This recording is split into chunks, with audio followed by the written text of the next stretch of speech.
The desert sun was unforgiving. Caravan bells rang softly as traders gathered around what looked like another piece of merchandise. A young boy stood quietly, dusty clothes, calm eyes, silence deeper than fear. He had once seen a dream of stars bowing. Now he was being priced in silver. The Qur'an 12 verse 20 tells us, "And they sold him for a reduced price, just a few dirhams.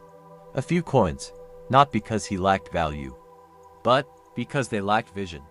What if the moment that looks like humiliation is actually divine positioning? Among the crowd stood a man different from the others. Not a traitor, not loud, composed, observing. He was a powerful official in Egypt, later known in Islamic tradition as Aziz. The Qur'an 12 verse 21 says, "And the one from Egypt who bought him said to his wife, 'Make his residence comfortable. Perhaps he will benefit us, or we will adopt him as a son.'" Comfortable, it says, the boy who slept in a well would now sleep beneath carved ceilings. But why would a man of power show unusual interest in a slave boy? Massive palace doors creaked open, marble floors reflected light. Incense drifted through wide corridors. Servants moved silently. Yusuf entered without chains. No resistance, just quiet dignity. The well was dark and narrow. The palace was bright and vast. Both were written for him.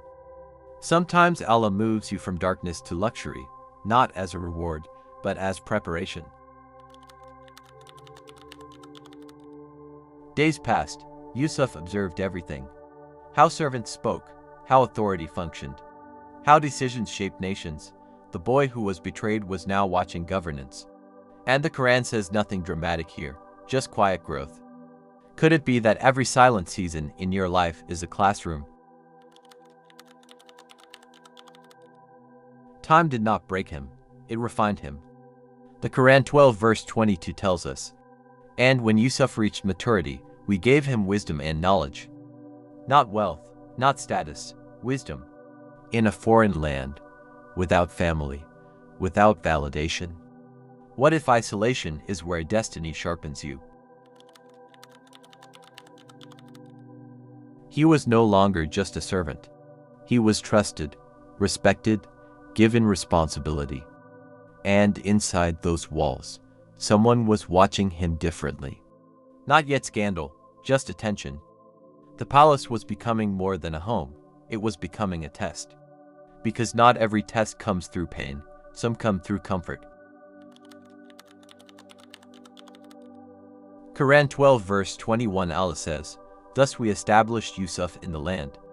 Established, it says, before he had a title, before he had recognition, before anyone knew what he would become. The world thought he was owned, but he was being positioned. What if your current limitation is just strategic placement? No complaints recorded. No anger documented. No revenge brewing. Just patience, deep patience. Yusuf's silence wasn't weakness, it was alignment. How do you stay pure in a place that doesn't share your values?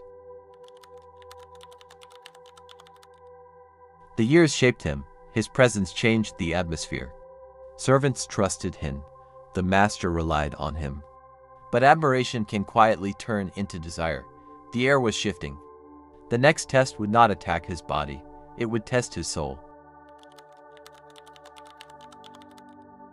There are moments in life where everything looks stable, promotion, comfort, recognition.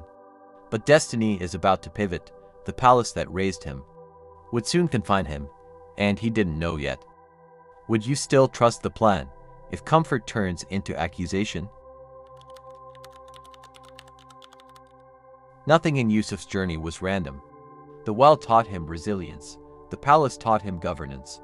The next chapter would teach him influence. Allah was building a leader. Piece by piece, without public applause. The prison door is closer than he realizes. The boy who was sold for silver now walked marble floors, but marble can become chains. The palace was not the destination. It was preparation. See you in the next episode. Temptation behind closed doors. A locked chamber, a false accusation, and a choice that would echo for generations. If this story moved you, whether you're Muslim, Christian, Jewish, spiritual, or simply curious about history, subscribe to the Qur'an Companion. We tell the stories of the Quran in a way that feels human, real, and deeply relevant to modern life.